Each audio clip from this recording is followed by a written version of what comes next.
Terima kasih Pak Yani Dharma yang luar biasa kalau membuka acara, selalu luar biasa. Dan memang sekarang ini dengan kegiatan live streaming seperti hari ini, kita bisa mendatangi langsung ke rumah-rumah sehingga hasilnya tentu akan lebih bermanfaat. Karena kalau kita di dalam ruangan sebagaimana tadi yang Pak Yani sampaikan, kita hanya terbatas dengan ruangan, dimensinya ya segitu saja kapasitasnya. Apalagi mungkin kalau menggunakan Wisma Astinda dengan 152 meter persegi, 3 lantai, saya kira kita sulit untuk memuat sedemikian banyak orang dan sulit juga untuk bisa mendokumentasikan sehingga bisa dilihat oleh banyak orang di waktu-waktu mendatang. Tetapi dengan adanya pandemi, justru Astinda bisa mengadakan acara yang dihadiri oleh Bante Subapanyo dari ujung Indonesia, perbatasan Indonesia, kemudian teman-teman yang lain dari berbagai tempat, para umat simpatisan Buddhis, ya, bukan hanya umat saja ya, karena sekarang melalui media sosial ataupun melalui media-media seperti sekarang ini dengan Zoom maupun dengan YouTube dan lain sebagainya, kegiatan kita bukan hanya terbatas pada umat Buddha saja, tetapi juga simpatisan Buddhis. Artinya banyak juga orang-orang yang bukan Buddhis yang kepingin belajar Dharma. Nah, ini dengan kegiatan kita secara online atau dalam jaringan seperti ini, yang sekaligus juga didokumentasikan melalui YouTube dan lain sebagainya, maka kegiatan ini akan bisa dipelajari orang di masa depan. Ya, karena itu Pak Yani yang luar biasa tentu sudah membuka acara dengan baik sekali. Bante Subapanyo juga sudah memberikan sambutan dengan luar biasa sekali, bahkan beliau di dalam waktunya yang terbatas, kesempatannya yang terbatas, kesibukannya yang banyak, kemudian di tempat yang jauh, beliau sudah berhasil berkomunikasi dengan kita semua, dan beliau juga memberikan masukan-masukan yang luar biasa yang saya sangat sepakat dengan apa yang beliau sampaikan, bahwa Wisma Astinda ini memang feminin kesannya, ya. Jadi saya melihat, wah, feminin banget. Kemudian juga bersih, kesannya bersih, karena kadang-kadang kita melihat wihara-wihara ini bagaimana ya, ini wihara yang katanya menjadi bagian dari peradaban. Jadi bagian peradaban itu bagian dari adab, bagian dari akhlak, bagian dari kemoralan. Tapi kadang-kadang kita lihat wihara kotor. Ya, padahal sebetulnya kebersihan itu juga salah satu cermin keberadaban. Tapi wihara kotor. Kotor apa? Macam-macam. Kotor bisa lantainya, kotor bisa dapurnya, kotor bisa toiletnya, kotor bisa temboknya, kotor karena banyaknya jemuran yang bergantungan dan lain sebagainya. Jadi kadang-kadang kita lalu melihat, aduh, ini tempat peradaban tapi adabnya ini bagaimana, ini kurang ya. Tetapi Wisma Astinda ini luar biasa, tadi bersih. Saya belum lihat dapurnya, tadi ya dapurnya sedikit lah, dapur kelihatan sedikit, ada cuci-cuci di situ ya.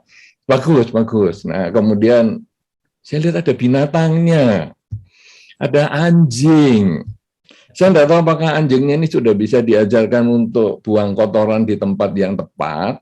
Karena kalau anjing nanti buang air di sana, buang kotoran di situ, kemudian ini bau dan kotoran bisa luar biasa. Nah, ini juga kita harus memahami juga bahwa kadang-kadang kita kumpul dengan makhluk lain, ya kalau makhluk halus sih tidak ngapa-ngapa ya, makhluk halus tidak bikin kotor, malah kadang-kadang bunga kita bermanfaat. Tapi kalau anjing, kucing, ular, burung, burung merpati, dan lain sebagainya, kadang-kadang agak bikin biara kurang bersih. Tapi ya mudah-mudahan Astinda tidak begitu.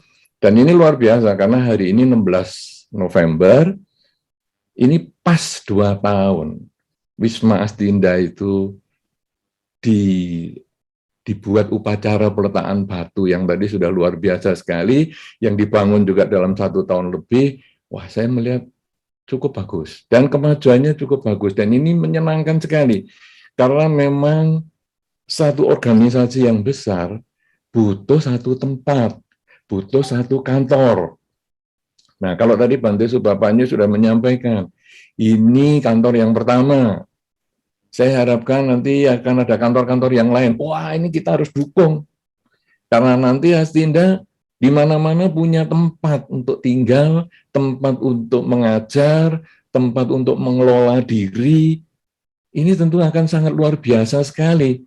Ya, karena itu kalau nanti Bante Subapanyu mungkin kadang-kadang karena kesibukannya beliau agak sedikit terlupakan kegiatan Astinda ini, nah nanti kita boleh mengingatkan, Bante, dulu katanya mau bantu nih, kalau kita ada lagi, ini loh saya sudah ada tanah di Kalimantan di sini, kemudian di mana lagi di Sumatera di sini, kemudian nanti di Sulawesi di sini. Waduh, kalau nanti di berbagai tempat sudah ada tempatnya, tentu akan luar biasa. Nanti itu baru pulau-pulau. Nanti kalau sudah tiap provinsi ada, wah ini luar biasa. Nanti kita akan tagih kepada Bante Suba supaya jangan sampai lupa di masa beliau memimpin sebagai Sangganayaka ini, kita harapkan semakin banyak tempat-tempat yang menjadi Wisma Astinda. Ya, karena itu tentu sebagai ketua umum ya atas Silani Gunanandini, kalau semakin banyak tempatnya, ya tentu harus semakin baik manajemennya. Karena satu tempat pun kalau tidak dikelola dengan baik akan menjadi masalah. Kalau nanti tambah tempat yang lain masih tidak dikelola dengan baik, berarti menambah masalah yang lain lagi. Tapi kalau satu tempat ini sebagai latihan untuk dikelola, manajemen pengelolaan tempat itu juga tidak mudah, menjaga supaya bisa bersih itu tidak mudah, menjaga kegiatan supaya terus berlangsung itu juga tidak mudah, membangun itu sebetulnya lebih mudah. Walaupun biayanya cukup besar, saya lihat tadi, wah ini sampai 3M dan lain sebagainya cukup besar, membangun itu tidak mudah, tetapi mengelola jauh lebih tidak mudah. Karena Astinda ini dengan anggota yang bermacam-macam, dari berbagai kalangan, dari berbagai latar pendidikan, dari berbagai latar budaya, dari berbagai latar keluarga, ini untuk membuat kebersamaan ini tidak mudah. Ya, sehingga kadang-kadang kita mengatakan, tempat ini harus bersih ya. Bersih setiap orang itu ukurannya beda-beda. Nah, kita harus membuat standar. SOP-nya bersih itu bagaimana? Apakah kalau disentuh lantainya itu tidak ada debu sama sekali? Atau boleh ada debu 1 mili? Atau bagaimana? Ini tentu harus dibuat standar. Kemudian nanti dapur disebut bersih itu bagaimana? Apakah sampahnya tidak bau? Apakah kemudian airnya tidak bocor dan lain sebagainya? Ini tentu harus dikelola dengan baik. Karena mengelola ini jangka panjang. Ibaratnya beli handphone gampang. Punya kartu SIM gampang. Tetapi bayar pulsanya ini yang tidak gampang, karena ini harus rutin, ya.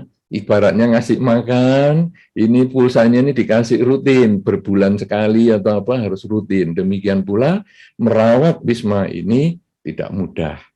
Nah, tapi bagaimanapun juga saya harus mengucapkan selamat kepada Astinda yang hari ini sudah 2 tahun punya tempat yang namanya Wisma Atasilani Theravada Indonesia yang sangat bagus, baik dari atas, baik dari samping, baik dari depan. Depan tadi pintunya agak membingungkan bagi saya. Ini pintunya yang mana ini? Ini pintu samping, pintu garasi atau pintu depan? Saya nggak jelas itu tadi karena saya memang belum berkunjung.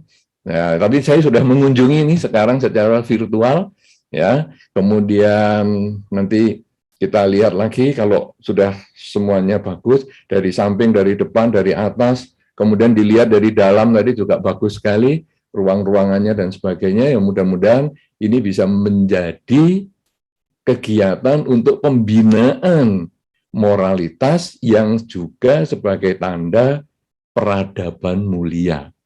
Karena kalau tema kita pada kesempatan ini adalah wihara sebagai tempat membangun peradaban mulia. Sebetulnya yang disebut peradaban dari kata adab. Adab itu adalah akhlak. Akhlak itu sebetulnya lebih berbicara tentang kemoralan. Memang disepakati peradaban itu adalah merupakan hasil karya manusia. Baik yang secara fisik, seperti kalau misalnya pembangunan Wisma Astinda, ini sebetulnya adalah termasuk bagian dari peradaban. Secara fisik itu sudah bagian dari peradaban. Sehingga kalau tadi dikatakan oleh Bante Subha, kok kelihatan feminin ya? Nah, ini kan sudah bagian dari peradaban. Karena memang tempatnya ini ya untuk para wanita. Kalau tempatnya para wanita terus kesannya garang, kesannya macho, mungkin wanita yang nggak nyaman di situ ya. Aduh, rasanya kok saya jadi tertekan ya. Tadi waktu ada pemberkahan Buddha Rupang, saya lihat Buddha Rupangnya abhisekanya hitam. Agak macho nih. Tapi setelah diresmikan, loh kok putih. Yang diabhiseka dengan yang digunakan, kok beda ya? Apa ini karena dicat atau apa, saya nggak tahu. Nanti mungkin di dalam pembahasan itu akan ada. Tapi dengan putih menjadi lebih feminin. Kalau hitam kelihatannya lebih angker. Jadi mungkin para wanita ini kalau meditasi jam 6 pagi atau jam 7 malam mungkin agak ngeri-ngeri, takut sambil noleh kanan, noleh kiri. Waduh, ada apa itu hitam-hitam di situ. Tapi begitu putih, terang, bersih, nah itu menjadi lebih nyaman. Ya, nah ini adalah sebetulnya bagian dari peradaban. Karena gampang sekali dilihat hiasannya, pemilihan warnanya, dari warna depannya, kemudian logonya, dan lain-lain, itu yang menimbulkan kesan feminin. Nah, ini adalah bagian dari peradaban. Bagian-bagian fisik ini adalah peradaban. Kemudian bunga, ya ada bunganya, lidah mertua misalnya, ada pohon lidah mertua, ya walaupun para atasilan ini tidak punya mertua, tapi punya pohon yang namanya lidah mertua. Ya itu juga bagus juga, karena itu pemilihan untuk penyaringan udara supaya oksigennya bagus dan sebagainya. Nah, ini adalah yang kesan-kesan feminin. Ini adalah bagian dari peradaban. Namun, peradaban bukan hanya berbicara tentang fisik. Ya, kalau kita berbicara tentang fisik, ya nanti mungkin Atasilani juga akan ada bidang pendidikan. Pendidikannya bukan hanya pendidikan agama, tapi juga mungkin ada pendidikan untuk pembangunan fisik, misalnya jadi arsitektur dan lain sebagainya. Itu mungkin nanti kalau sudah menjadi besar sekian tahun lagi. Saya katakan sekian tahun lagi, bukan sekian puluh tahun lagi, karena saya nggak tahu perkembangannya Atasilani ini sedemikian cepat. Sampai Bante Subha saja tadi kaget. Baru saja diberikan tanah 152 meter persegi, sekarang sudah tahu ada bangunan. Nah, sekarang siapa tahu setelah malam ini ataupun kesempatan ini disampaikan, dalam berapa tahun lagi sudah membentuk kegiatan-kegiatan yang ada untuk mendorong pembangunan fisik, misalnya sekolah seni. Sekolah seni atau pendidikan seni membuat ukiran dari batu misalnya. Wah, Buddha Rupang. Ya, atau mungkin yang seni yang sederhana saja lah, tidak usah dari batu. Misalnya bagaimana membuat Buddha Rupang dari kertas yang dilebur. Jadi ada cara membuat Buddha Rupang itu misalnya kertas dicampur, dijadikan tepung, dijadikan bubur, dicampur dengan semacam lem dan lain sebagainya, kemudian nanti dibentuk menjadi Buddha Rupang. Menjadi Buddha Rupang, kemudian nanti diwarnai dan lain sebagainya. Kemudian ini nanti bisa menjadi objek persembahan juga. Menjadi objek puja dan lain sebagainya. Nah, ini karena kegiatan Atasilani ini sedemikian cepat, maka saya hanya bisa ngomong beberapa lama lagi, beberapa tahun mungkin, atau beberapa lama lagi, kalau lebih cepat dari setahun, mungkin bisa ada pendidikan-pendidikan yang bersifat materi, bersifat fisik, seperti tadi, atau minimal membuat rangkaian bunga teratai, entah itu dari kertas, entah itu dari kain, entah itu dari material-material yang lain, sehingga itu nanti bisa menjadi persembahan di altar-altar cetia di rumah, altar-altar di biara-biara, dan lain sebagainya. Dan itu menjadi program Atasilani yang mungkin bersifat fisik. Nah, ini karena kita berbicara tentang peradaban. Kemudian tadi, bagus juga yang disampaikan oleh Pak Yani Dharma, mengingatkan saya, dulu waktu saya masih awal-awal, ya saya masih baju putih-putih, itu saya ketemu Pak Yani itu. Jadi saya sebagai anagarika sekitar 1 bulan. Jadi dulu programnya memang seperti itu. Anagarika 1 bulan, kemudian saya tinggal di Buddha Metta Arama dan ketemu Pak Yani. Dan ketemu juga Saudari Seni Ruslim yang tadi disampaikan itu. Dan kita memang banyak komunikasi dan lain-lain. Yang itu sebetulnya kalau tadi Pak Yani mau sampaikan adalah wihara itu sebagai tempat kegiatan sosial juga. Nah, itu kegiatan sosial itu juga bagian dari peradaban. Bahwa sekarang bagaimana Atasilani ini bisa mengelola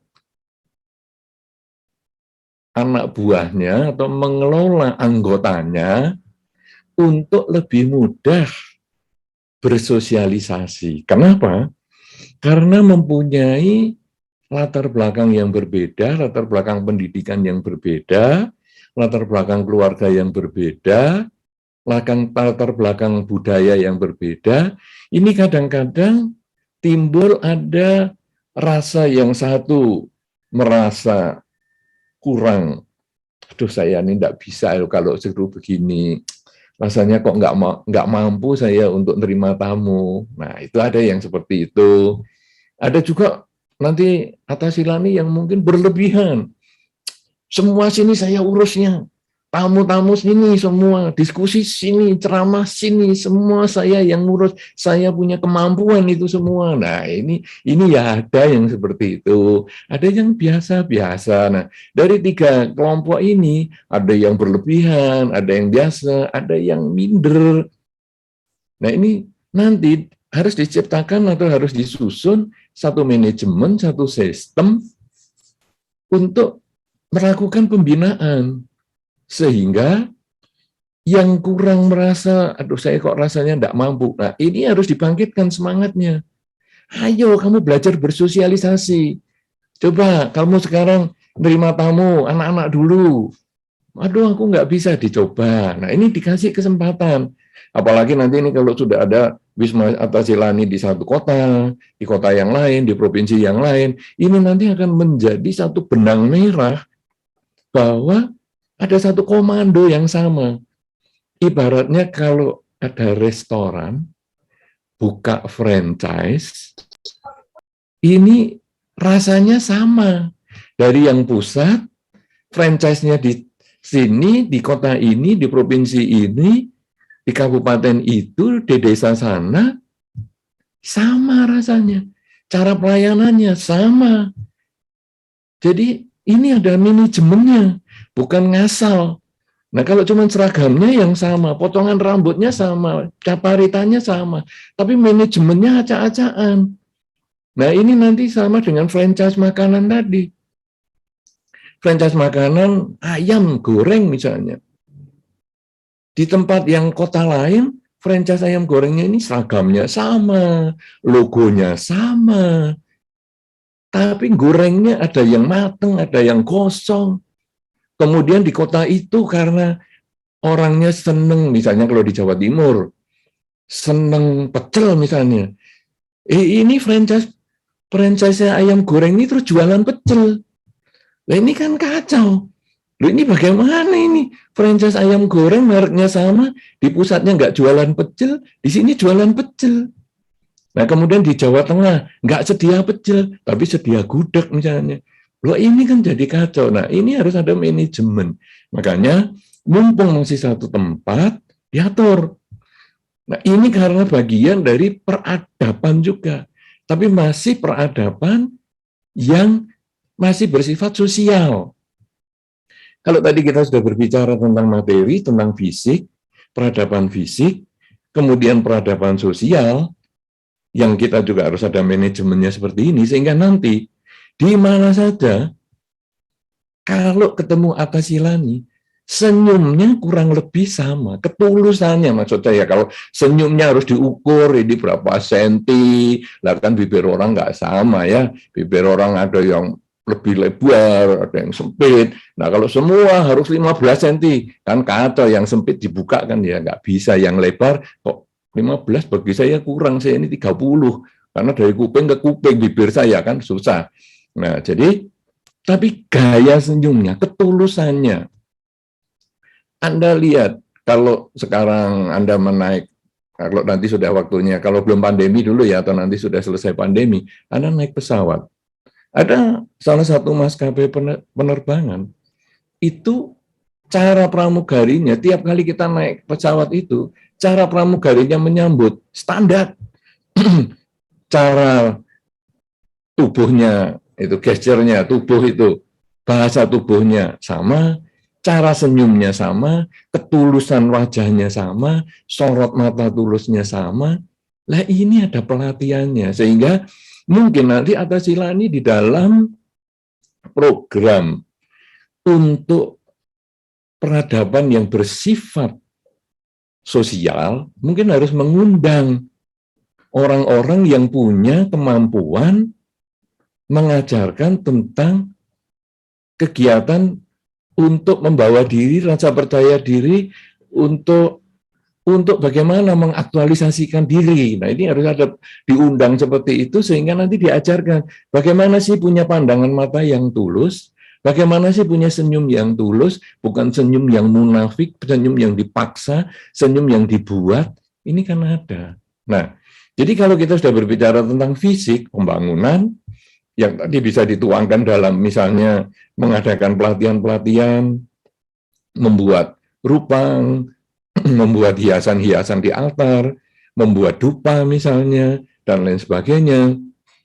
Kemudian yang bersifat sosial, misalnya bagaimana ada pelatihan untuk kepribadian misalnya, kemudian juga nanti bersifat sosial itu ada juga misalnya bagaimana Atasilani nanti bisa membantu kegiatan para umat, misalnya dengan misalnya ada kegiatan memasak misalnya atau apa, terserah. Itu banyak sekali seginya. Kemudian yang penting lagi, yang ada hubungannya lagi dengan kegiatan kita di dalam Dharma adalah peradaban yang dengan kata adab tadi, yaitu berbicara tentang kemoralan. Ini yang sebetulnya menjadi tugas utama nanti ya. Yang tadi saya singgung awal itu sebetulnya masih itu tugas tambahan lah, itu gampang. Itu nanti dikerjakan kalau kita sudah semua bisa.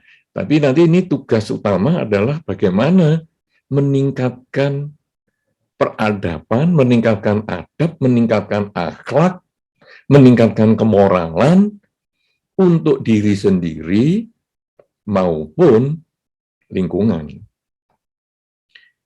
Saudara-saudara, kegiatan Atasilani ini kurang lebih sama dengan kegiatan Biku dan kegiatan Samanera, yaitu kita hidup didukung oleh umat. Walaupun Atasilani sebetulnya lebih mempunyai kelonggaran ya, bisa berusaha. Karena Atasilani memang perlu sekali, kalau tadi yang kegiatan fisik maupun yang sosial itu sebetulnya saya lebih mendorong Atasilani itu mandiri. Sehingga nanti satu ketika mungkin siapa tahu bisa beli tanah sendiri. Siapa tahu bisa bangun sendiri. Siapa tahu artinya karena kegiatan Atasilani ini betul-betul mengejutkan ya, dan umat mendukung sekali. Sehingga siapa tahu ini bisa beli sendiri.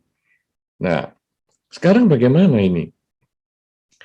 Menciptakan adab ini, akhlak ini, bahwa kita para Anagarika, Anagarini, ataupun Atasilani, ini sebetulnya orang yang didukung kehidupannya oleh umat. Cenderung seperti itu. Ya, kalaupun nanti Atasilani tadi ada usaha dan lain sebagainya, tapi masih belum tentu bisa, saat ini masih belum tentu bisa menghidupi sendiri.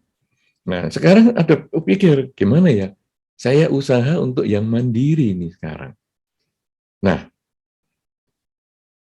kita kalau sekarang ini berpikir saya masih didukung oleh umat, maka saya harus menjadikan diri saya ini sebagai ladang yang subur untuk umat berdana.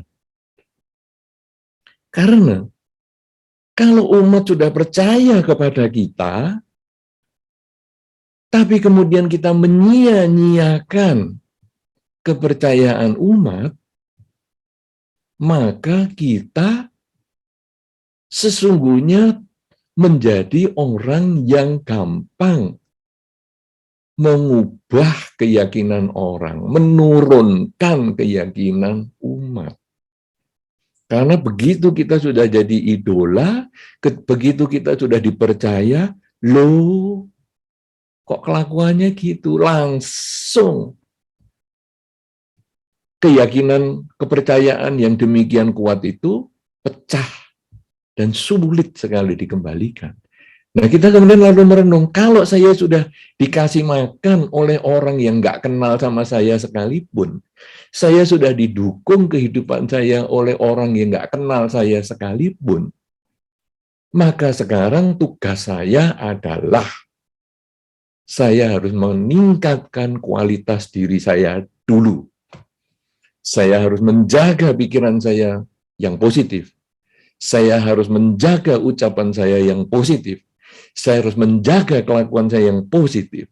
Sehingga apa saja yang saya pikirkan, ucapkan, dan lakukan ini mencerminkan perilaku orang yang menjalankan dharma, menjalankan akhlak yang baik, menjalankan adab yang mulia. Karena saya adalah bagian dari peradaban mulia itu sendiri. Karena saya dididik di dalam Buddha Dharma yang diajarkan oleh Sang Buddha, yang tadi juga sudah disampaikan di dalam sambutan Atasilani bahwa Sang Buddha ini mempunyai mahakarya yang sudah sampai 3000 tahun bertahan. Saya sekarang sudah menjadi muridnya, maka saya jangan sampai memalukan Sang Buddha. Jangan sampai ada orang mengatakan, loh, muridnya Sang Buddha kok kayak gitu. Nah, padahal kita hidup dari dukungan umat. Nah, ini yang harus kita ingat dulu. Ibaratnya seekor anjing saja yang dipelihara, dikasih makan, dia bisa menjaga tuannya. Dia bisa menjaga orang yang ngasih makan. Nah, sekarang kita dikasih makan oleh Buddha Dharma.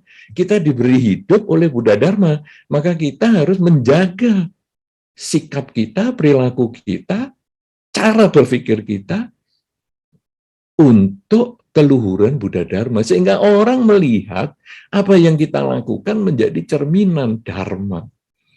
Dan itu adalah bagian dari peradaban mulia.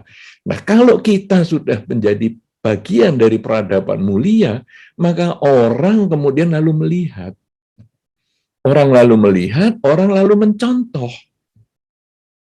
Kalau sekarang kita ceramah yang muluk-muluk, karena kita ceramah sesuai dengan Dharma, tetapi kadang kelakuan kita tidak sesuai dengan Dharma, maka orang akan meniru kelakuan kita, bukan meniru isi ceramah kita. Salah satu contoh misalnya, kalau sekarang, kalau di masyarakat umum, ada orang tua merokok, ayahnya merokok. Kemudian dia menasihati anaknya supaya jangan merokok. Ayah yang merokok ini menasihati anaknya tidak boleh merokok. Maka hasilnya anak tidak akan mengikuti kata-kata orang tuanya. anak akan mengikuti perilaku nyata orang tuanya. Jadi orang tua merokok, walaupun orang tua melarang, anak tetap merokok. Sekarang di dalam Dharma juga sama. Mengajarkan untuk tidak mencuri misalnya. Tapi kemudian melakukan pencurian. Ya otomatis kelakuan itu yang ditiru, bukan kata-katanya yang ditiru. Atau malah kita mendapat perendahan kata atau malah dibully. Pernah ada satu ketika seorang pandita yang suka berburu binatang. Jadi ada satu pandita yang suka berburu. Baik berburu binatang besar di hutan maupun binatang kecil, cicak, lalat, dan lain sebagainya. Kemudian dalam satu ceramah, dia ceramah tentang pelaksanaan Pancasila Buddhis. Tetapi dia lupa bahwa di dalam kehidupan sehari-hari dia sering mengatakan atau pernah bercerita bahwa kalau ada lalat di rumah, dia ambil karet dan kemudian karetnya ditembak ke lalat itu sampai lalatnya mati. Dia lupa cerita itu. Tapi yang mendengar tidak lupa. Sehingga ketika dia ceramah tentang pelaksanaan Pancasila Buddhis, dia hanya ditertawakan. Kamu jalani saja nggak bisa. Kok sekarang ceramah kayak gitu? Nah, padahal kita sudah berkali-kali mengatakan, dengarlah isi ceramahnya. Jangan lihat orangnya. Jangan ukur dengan kelakuannya. Tapi kita manusia biasa ini susah. Kita masih selalu mengukur dengan orangnya. Kamu aja nggak bisa jalan nih, kok kamu ceramah seperti itu. Nah, karena itu, kalau kita mau menjadikan wihara sebagai bagian atau sebagai tempat untuk membangun peradaban mulia, maka kita yang berada di wihara ini khususnya menjadi contoh yang baik. Baik di dalam kelakuan, cara berpikir, maupun cara berbicara. Sehingga orang lalu melihat, wah ini bagus. Apa yang dia katakan dengan apa yang dia kerjakan sama. Dan ini sebetulnya yang diucapkan juga oleh Sang Buddha ketika beliau mengajarkan tentang 4 kesunyataan mulia. Kalau Anda membaca Dhammacakkappavattana Sutta, di situ disebutkan bahwa karena Sang Buddha sudah mengerti, maka beliau menjelaskan. Jadi beliau menjelaskan yang beliau mengerti. Artinya beliau melakukan apa yang beliau sampaikan. Nah, walaupun kita belum mencapai kesucian, tapi kita masih harus menjalankan apa yang kita sudah pelajari. Supaya ketika orang datang ke wihara, dia melihat bagian dari peradaban mulia itu ada di penghuni wihara. Dan ketika dia melihat peradaban mulia itu ada di penghuni wihara, maka dia melihat, dia mencontoh, dan akhirnya dia membawa pulang. Dan ketika dia membawa pulang, dia menjadi contoh untuk keluarganya.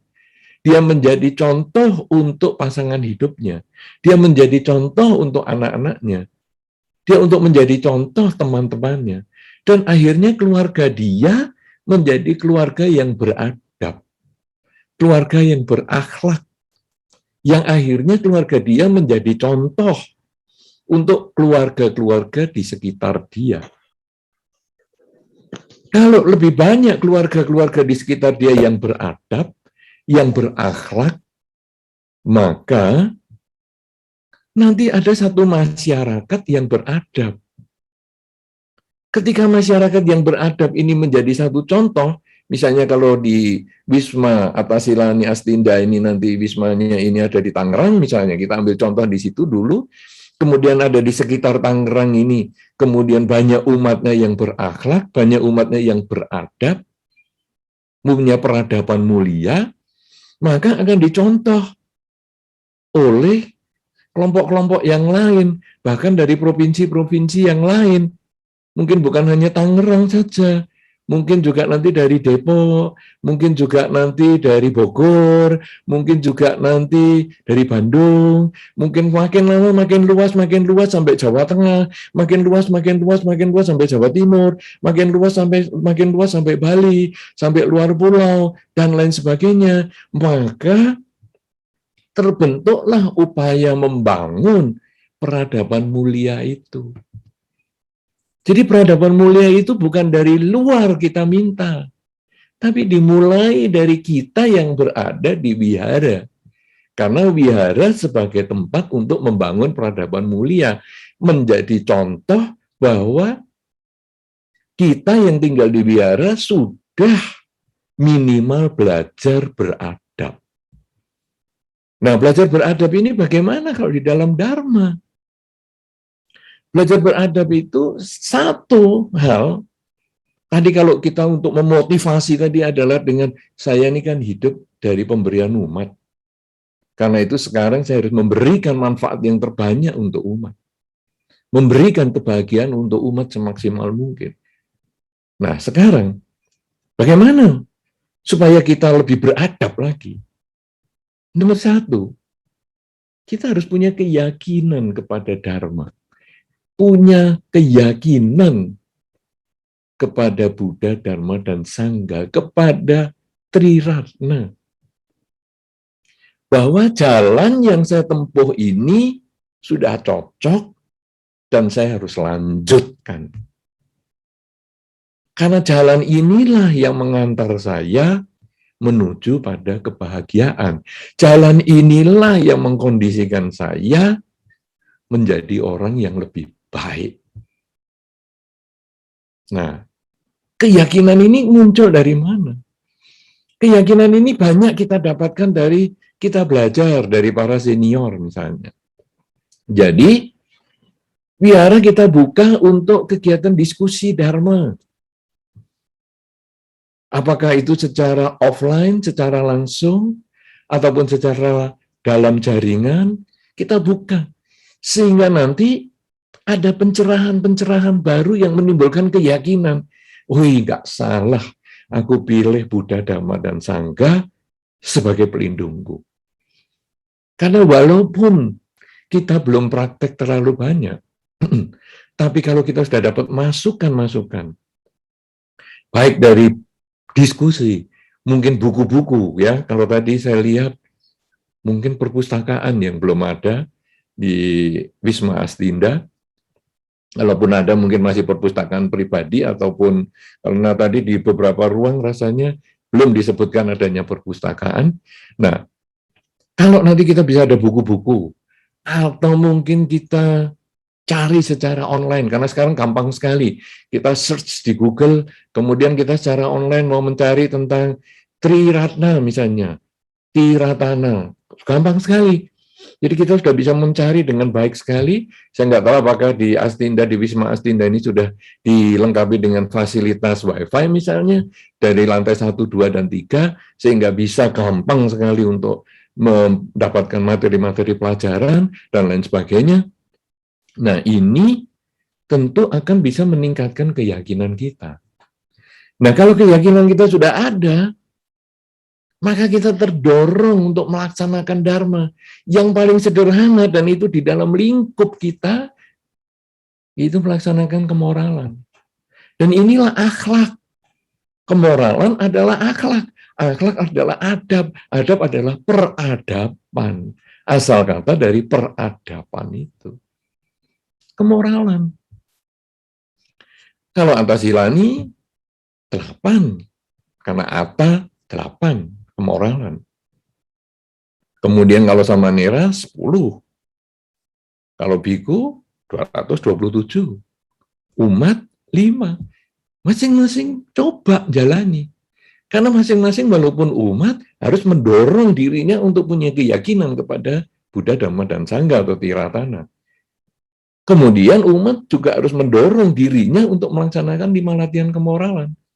Pada hari-hari biasa, hari-hari Uposatha tanggal 1, 8, 15, 23, coba jalankan 8 sila. Bagi yang dekat dengan Wisma Astinda, coba datang, ikut jalankan 8 sila di situ. Saya nggak tahu apakah Wisma Astinda juga menerima pria berlatih di situ, ataukah hanya wanita saja, nanti perlu ada penjelasan itu. Jadi kalau misalnya pria jalankan atas sila, apakah boleh hanya di lantai 1 saja? Apakah boleh sampai lantai 2? Apakah boleh sampai lantai 3? Nah, ini nanti juga harus ada penjelasan. Karena yang tadi di dalam video hanya tertulis dilarang merokok dan lain sebagainya, tapi belum ada tulisan pria tidak boleh masuk dan lain sebagainya. Nah, jadi itu sebetulnya adalah latihan kemoralan. Mungkin saya sih belum baca kalau tadi ada pria tidak boleh masuk ya, tapi kita lihat nanti. Nah, cuman kalau ada biku datang, ya Anda juga harus ada konsekuensinya karena biku juga pria. Nah, kemudian selain punya keyakinan, punya kemoralan, latih dengan baik, walaupun Anda seorang umat Buddha yang tinggal di rumah Anda, supaya Anda bisa menjadi bagian dari peradaban, bagian dari adab, akhlak, kemoralan, maka Anda juga menjalankan Pancasila Buddhis hari-hari biasa, 8 sila pada hari-hari Uposatha, tanggal 1, 8, 15, 23, menurut penanggalan bulan. Kemudian, selain itu, juga perlu membuka diri untuk belajar. Jadi kita di dalam kehidupan ini tidak pernah selesai belajar. Kita harus selalu rajin belajar. Kita harus membuka diri untuk selalu belajar. Mau mendengar dengan telinga kita, mau melihat dengan mata kita, untuk selalu mau belajar sesuatu yang baru, terutama tentang Dharma. Sehingga membuat kita terdorong untuk melaksanakan Dharma di kehidupan sehari-hari berdasarkan yang kita pelajari. Baik kita pelajari secara daring dalam jaringan seperti sekarang, ataupun mungkin secara offline kalau nanti sudah selesai pandemi dan lain sebagainya, kita perlu belajar terus sehingga meningkatkan keyakinan kita, meningkatkan upaya kita untuk melaksanakan sila itu dengan banyak belajar. Kemudian selain belajar juga, kita mengembangkan kerelaan. Karena di dalam Dharma, kerelaan ini adalah kunci sebetulnya. Seseorang menjadi Atasilani, dia rela meninggalkan keluarganya. Dia rela meninggalkan kesenangannya. Karena itu, hal-hal yang bersifat yang disenangi, coba mulai dikendalikan, supaya jangan sampai banyak hal-hal yang disenangi, terutama mungkin hal-hal yang tidak berhubungan dengan Dharma misalnya, itu jangan sampai misalnya kemudian kita jadikan kebiasaan seolah-olah enggak apa-apalah aku sudah meninggalkan keduniawian, tapi aku masih senang ini, senang dengan misalnya gelang. Saya ini senang gelang. Jadi ya kadang-kadang saya kalau di kamar saya pakailah gelang saya senang lah, nanti kalau ada teman ya saya masukkan lagi misalnya. Nah, itu hal yang tidak ada hubungannya dengan pelaksanaan sila, sebaiknya itu dihindarkan. Saya senang menggunakan lipstik, ya sudahlah, saya kalau sendirian, ini kan di Wisma saya sendirian, saya pakai lipstik. Jangan. Nah, kenapa? Karena kita berusaha jalani. Nah, ini adalah bagian dari kerelaan. Saya rela meninggalkan keduniawian. Siapa yang nyuruh? Nggak ada yang nyuruh. Itu kan niat kita sendiri. Karena niat kita, maka saya punya konsekuensi logis, saya jalani. Demikian pula kita yang tinggal di masyarakat. Kerelaan bisa yang bersifat materi. Kerelaan bersifat materi apa? Saya punya makanan, saya bagi makanan ke tetangga. Saya punya pakaian, kalau pakaiannya masih bagus, saya bisa berikan kepada orang yang membutuhkan. Saya punya uang, saya bisa bagikan kepada mereka yang membutuhkan. Itu kalau saya punya materi. Tetapi saya juga punya yang bukan materi, waktu saya, perhatian saya. Itu saya juga bisa berikan kepada mereka. Saya berikan waktu saya untuk keluarga, untuk pasangan hidup, untuk anak, untuk teman. Saya berikan perhatian saya untuk keluarga, untuk anak, untuk teman. Itu adalah bagian dari peradaban juga. Ketika Anda mau berbagi dengan mereka, mau Anda menyediakan waktu untuk mereka, itu juga bagian dari peradaban. Jadi peradaban ini luas sekali. Karena peradaban itu bukan hanya fisik saja, tetapi juga yang bukan fisik, yaitu kemoralan tadi, akhlak tadi.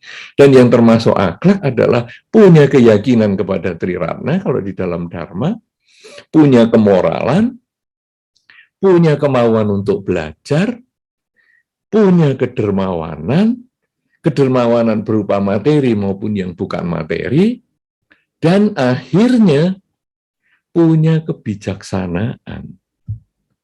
Kebijaksanaan adalah kemampuan kita membedakan yang baik dan yang buruk. Kalau kita sudah bisa membedakan yang baik dan yang buruk, maka kita melakukan yang baik, meninggalkan yang buruk. Menghindari keburukan, memperbanyak kebajikan. Kalau kita bisa selalu memperbanyak kebajikan, dan kita tahu yang buruk itu, ini sudah bagian dari kebijaksanaan. Dan bijaksana itu, selain kita bisa memisahkan, kita tahu kapan kita melakukan sesuatu itu. Baik kalau tidak tepat waktu, menjadi tidak bijaksana. Misalnya tadi, di Wisma Atasilani ditulis pria dilarang naik. Itu sudah menjadi aturan misalnya. Kemudian mengundang biku datang. Tolong Bante, kita ada kebaktian di lantai 3. Tapi karena Bante pria, Bante di lantai 1 saja ya. Nah, ini baik. Baik, aturan itu baik. Tapi dia tidak bijaksana. Dia tidak menggunakan kebijaksanaan untuk, loh ini kan kebaktian. Banyak orang. Nah, sekarang label pria dilarang naik, ditutup. Nah, sudah naik. Kenapa kok ditulis label pria dilarang naik saja, kok tidak label pria selain biku dilarang naik? Kenapa? Karena biku juga tidak boleh sembarangan naik. Karena, wah ini kan selain saya, selain biku kan boleh naik nih. Pria kecuali biku, bukan selain maksud saya. Kalau selain kan berarti pria, semua pria boleh naik kecuali selain biku. Wah ini malah biku yang tidak boleh naik. Semua pria kecuali biku dilarang naik. Nah, kenapa kok nggak ditulis itu? Semua pria kecuali biku dilarang naik. Karena bikunya waktu naik juga harus minta izin. Karena kalau hanya ditulis semua pria kecuali biku dilarang naik, nanti bikunya bisa sembarangan naik. Jam 9 malam ya naik, jam 10 malam ya naik, kan kacau balau nanti. Nah, jadi pokoknya ditulis pria dilarang naik. Nah, nanti kalau ada Bante yang naik, itu ditutup, kemudian bikunya naik. Diantar oleh Atasilani. Sehingga ini ada izin, nggak ngawur ini. Nah, tetapi hanya naik, kemudian selesai. Tidak terus nginap dan lain sebagainya. Ada kuti, tapi kuti adalah untuk para Atasilani. Itu adalah menggunakan kebaikan, memilih yang baik dengan yang buruk bisa memisahkan, yang buruk tidak dilakukan, yang baik dilakukan, tapi yang baik pun harus dengan kebijaksanaan, tidak ngawur. Karena kalau ngawur hasilnya nanti pokoknya pria dilarang naik, Bante pun tidak boleh naik, kan kacau. Ya, nah Bante harus jadi Yani Dharma, karena Yani tadi katanya wanita. Tadi saya pintas di awal Pak Yani sudah menyampaikan beliau adalah wanita. yaitu beliau sangat pecinta Astinda sehingga beliau menyadari namanya Yani adalah nama wanita. Sehingga Pak Yani, mungkin Ibu Yani, saya pikir ini di sini sekarang namanya Ibu Yani ini bisa naik karena itu kan wanita. Ya, nah ini kan jadi kacau kalau sudah seperti itu. Jadi peraturan pun perlu kebijaksanaan. Dan itu nanti menjadi peraturan yang berlaku di Wisma Astinda 1, Wisma Astinda 2, 3, 4, 20, 50, dan seterusnya. Nah, karena itu, kalau ini bisa menjadi bagian dari peradaban, karena wihara ini sudah mengajarkan peradaban, menumbuhkan keyakinan, mendorong semangat untuk melaksanakan kemoralan, mendorong semangat untuk belajar dharma, apalagi juga mengajar. Tadi para Atasilani juga ada kalau pagi siap-siap mengajar dharma di sekolah A, B, C, dan sebagainya. Kemudian mendorong adanya kerelaan, mendorong munculnya kebijaksanaan, bisa menggunakan kebaikan itu pada waktu yang tepat, maka para Atasilani sudah menjadi bagian dari peradaban mulia. Para Atasilani di Wisma Atasilani yang boleh saya katakan wihara sudah menjadi bagian dari peradaban.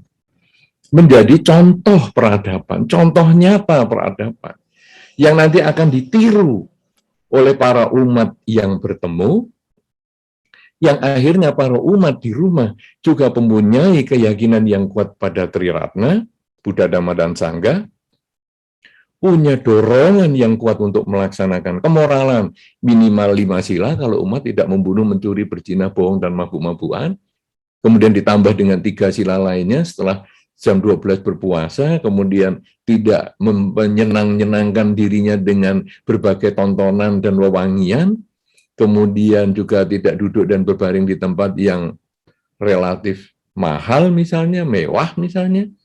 Nah itu pada hari-hari tertentu dia terdorong untuk melaksanakan itu, kemudian dia terdorong untuk belajar dharma, sering mengikuti kegiatan dalam jaringan seperti sekarang ini, sering membaca buku, sering juga search di Google tentang dharma, kemudian terdorong untuk mengembangkan kerelaan bersifat materi, misalnya ikut misalnya berdana untuk pembangunan Wisma Astinda yang lain misalnya, ataupun ikut upacara katina di berbagai tempat misalnya, ataupun membantu mereka yang membutuhkan, mereka yang terkena bencana alam misalnya, silakan.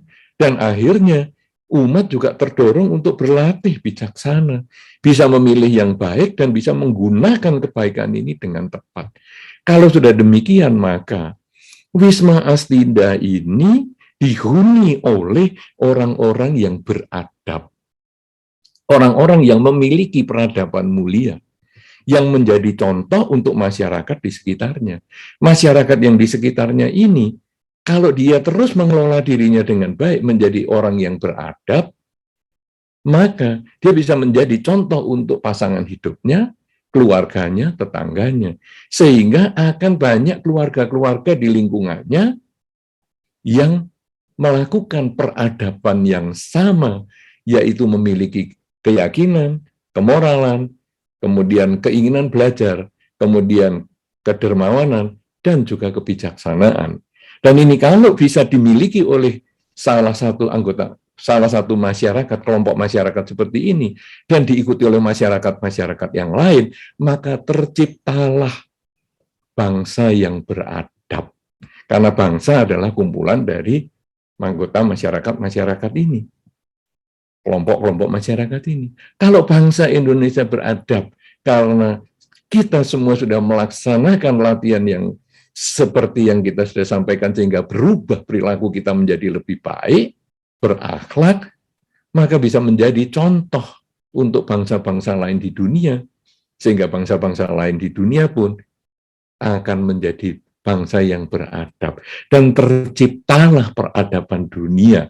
Peradaban dunia dimulai dengan peradaban negara. Peradaban negara dimulai dengan peradaban masyarakat. Peradaban masyarakat dimulai dengan peradaban keluarga. Peradaban keluarga dimulai dengan peradaban diri kita masing-masing.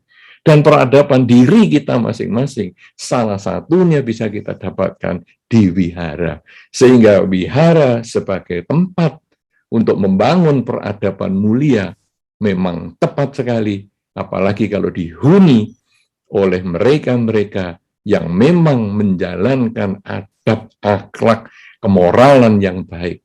Sehingga wihara menjadi mercusuar, menjadi mutiara, menjadi intan berlian yang bercahaya. Wihara menjadi lilin yang bercahaya di tengah masyarakat, menjadi panutan di tengah masyarakat, sehingga wihara menjadi pusat peradaban mulia. Bukan lagi tempat untuk membangun peradaban mulia, tetapi wihara menjadi pusat peradaban mulia, karena dari situlah seseorang dapat belajar, dapat meniru menjadi orang yang beradab, yang digunakan di dalam kehidupan sehari-hari.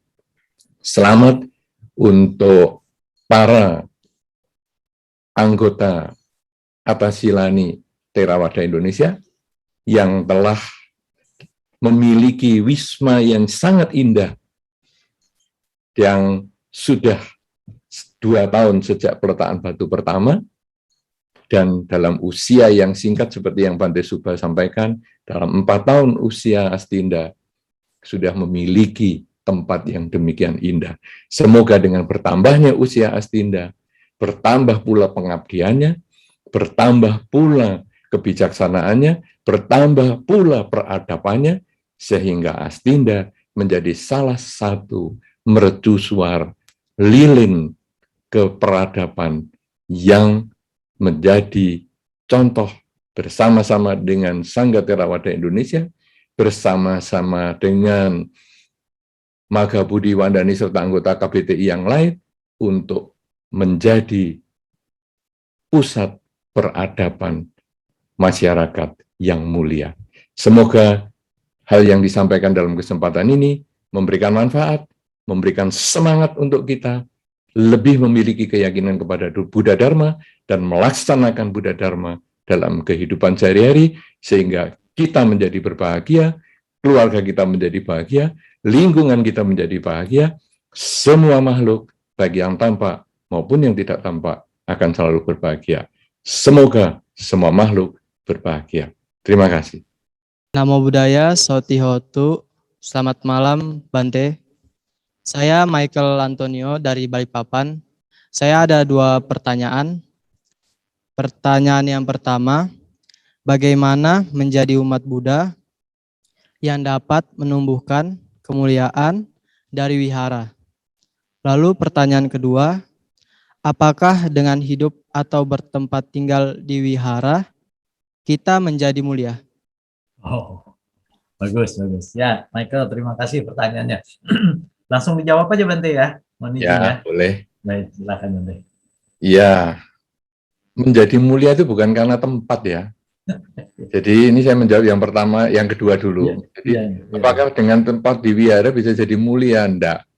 Tempat tidak menunjukkan Anda mulia atau tidak. Anda mau di istana pun tidak menunjukkan Anda mulia atau tidak. Anda di gubuk pun juga tidak menunjukkan Anda mulia atau tidak. Kemuliaan dalam hal ini tentu peradaban ya. Peradaban mulia itu ditunjukkan dengan perilaku. Perilakunya yang penting. Cara berpikir, cara berbicara, itu yang penting. Karena peradaban itu dari kata adab. Adab itu akhlak, akhlak itu adalah kemoralan sebetulnya. Nah, wihara, bangunan, itu hanya salah satu bagian dari peradaban. Tapi tidak menunjukkan kemuliaan. Cuman karena tema kita hari ini adalah wihara sebagai tempat untuk membangun peradaban mulia. Nah, ini tempatnya memang bisa, karena di wihara ada banyak pendidikan. Ya, kalau tadi program pendidikan Atasilani yang barusan disampaikan ini memang banyak pendidikannya, cuman masih kurang yang tadi saya sampaikan adalah pendidikan kepribadian. Jadi bagaimana menjadi pribadi, berlatih menjadi pribadi yang bisa diterima di masyarakat dengan lebih nyaman. Ini mungkin nanti akan bisa ditambahkan. Nah, kemudian wihara itu hanya tempat saja. Nah, Anda punya kewajiban untuk menjalankan sendiri. Nah, apa yang harus dijalankan? Sebagaimana tadi yang disampaikan, yang itu juga bagian dari anggota nikaya, adalah Anda harus punya keyakinan, Anda membangkitkan keyakinan Anda. Bagaimanapun caranya, Anda usahakan punya keyakinan pada Tiratana, Buddha, Dhamma, dan Sangha. Kemudian dari keyakinan Anda itu terdorong untuk melaksanakan kemoralan, belajar lebih banyak lagi, dan belajar itu tidak harus di wihara, di mana saja bisa, walaupun wihara nanti disediakan perpustakaan, perpustakaan fisik maupun perpustakaan digital. Ini juga harus ada. Nah, jadi wihara ini bisa untuk belajar, kemudian mengembangkan kerelaan bersifat materi maupun waktu, keakuan, dan lain sebagainya, dan kebijaksanaan. Ini semua bisa diperoleh dari mana-mana. Tetapi kalau Anda tinggal di wihara, Anda harus menjadi orang yang berusaha menjadi contoh. Jadi kalau di wihara itu jangan kelakuannya nggak benar. Karena nanti orang akan melihat, loh wihara aja orang kelakuannya nggak benar, apalagi yang di luar wihara. Nah justru ketika Anda tinggal di wihara, Anda harus punya kelakuan yang benar.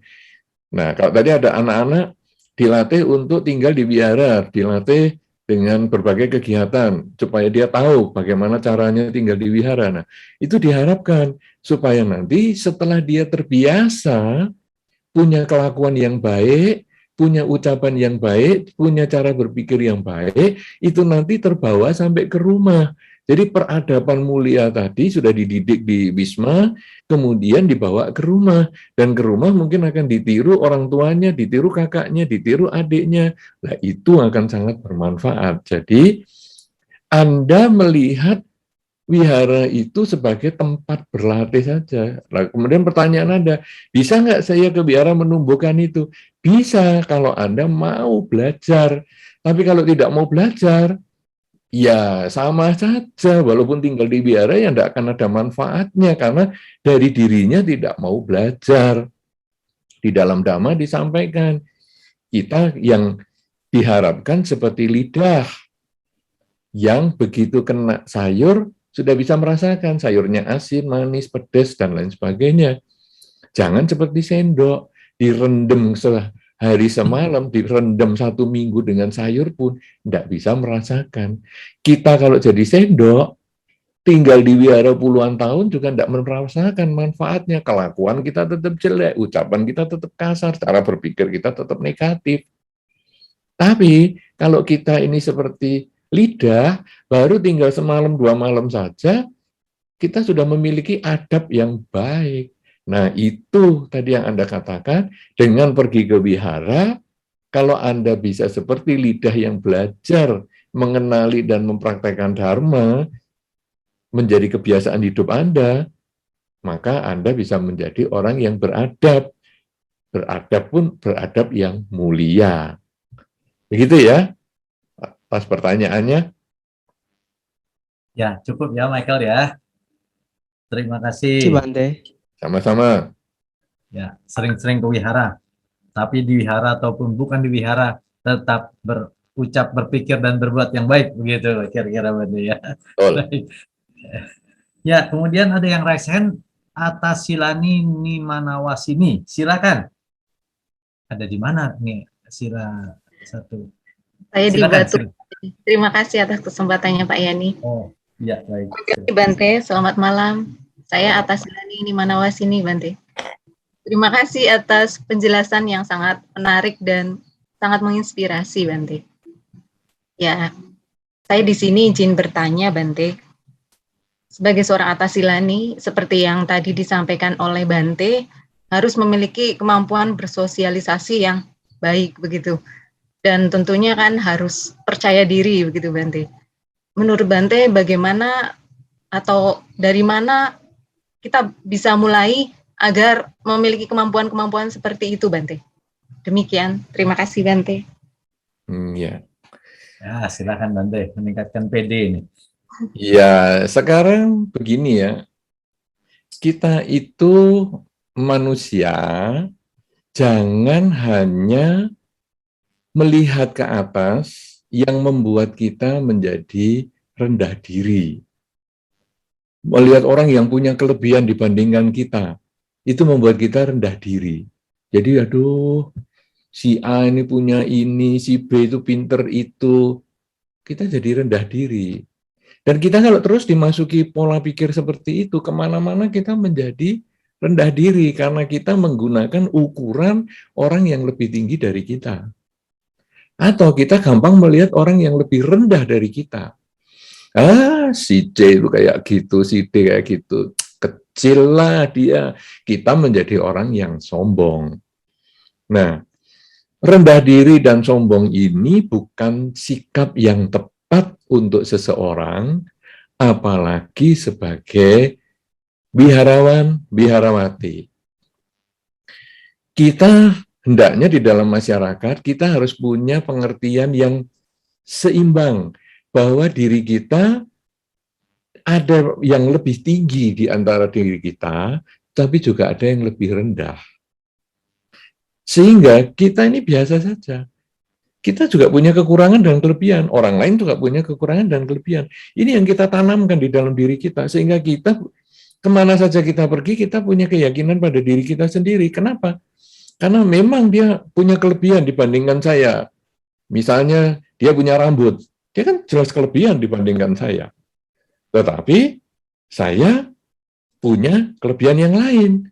Misalnya apa? Saya menggunakan jubah, kamu kan nggak pakai. Misalnya begitu bagi yang punya rambut. Nah, sebaliknya kita kadang menghina, bahkan kepada yang punya rambut. Kamu masih berambut, gaya lu, gini-gini. Loh, dia mungkin dia masih berambut, karena dia masih menunggu orang tuanya, mau merawat orang tuanya. Kita malah nggak mampu merawat orang tua. Jadi dia sebetulnya punya kelebihan dibandingkan kita. Orang yang kita hina ternyata dia punya kelebihan dibandingkan kita. Orang yang kita anggap hebat, ternyata dia punya kekurangan. Nah, dengan cara seperti ini, kita kemudian menjadi lebih tenang. Menghadapi setiap orang itu kita lebih tenang. Kamu punya kelebihan, tapi juga pasti punya kekurangan. Saya juga punya kekurangan, tapi juga pasti punya kelebihan. Kita sama-sama sebagai manusia. Nah, sudah begitu, kemudian kita nanti lebih mudah bersosialisasi.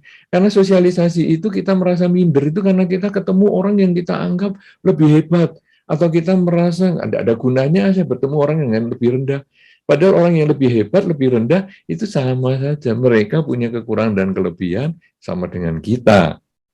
Nah, tapi tentu ini juga perlu ada pelatihan-pelatihan.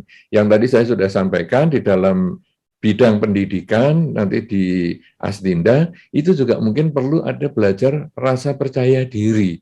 Bagaimana sih rasa percaya diri? Itu nanti ada ilmunya sendiri. Saya tidak bisa ucapkan atau saya jelaskan di sini, karena itu butuh pendidikan yang cukup. Nah, kemudian nanti Anda belajar bergaul itu, Anda biasanya bergaul dengan siapa dulu yang mudah. Misalnya, saya paling mudah bergaul dengan yang seumuran dengan saya. Oke, Anda mulai dari situ. Kemudian Anda mengalami kesulitan, kalau bergaul dengan siapa ya? Saya agak sulit bergaul dengan orang tua. Oke, kalau gitu, kamu bergaul dengan satu orang dulu saja. Nah, jadi karena kita bergaul dengan satu orang saja, kan seperti dengan orang tua kita sendiri. Nah, akhirnya kita bisa. Nah, coba sekarang kamu dengan 2 orang. Kok makin bisa? 3 orang, 4 orang, 10 orang. Nah, itu pelatihan. Dan akhirnya bergaul dengan 1 orang, bergaul dengan 1000 orang, tua, sama aja. Demikian pula aku sulit loh bergaul dengan anak kecil. Oke, kamu sulit, kita bergaul dengan 1 anak dulu. Sudah bisa 2 anak, 3 anak, 10 anak, sama nanti semua. Dan akhirnya pergaulan itu gampang. Dan tentu nanti juga perlu di dalam pertemanan, ini akan ada namanya yang disebut kalyanamita, saling mengingatkan. Itu kalau teman kita ngomongnya terlalu kasar, teman boleh seangkatan, sesama kalyanamita itu boleh mengingatkan. Kamu kalau ngomong jangan gitu, bisa enggak? Kalau misalnya ngomongnya diperhalus sedikit, kan kita ini sekarang sudah tinggal di biara, harus menjadi adab yang baik. Cobalah ngomong yang agak halus.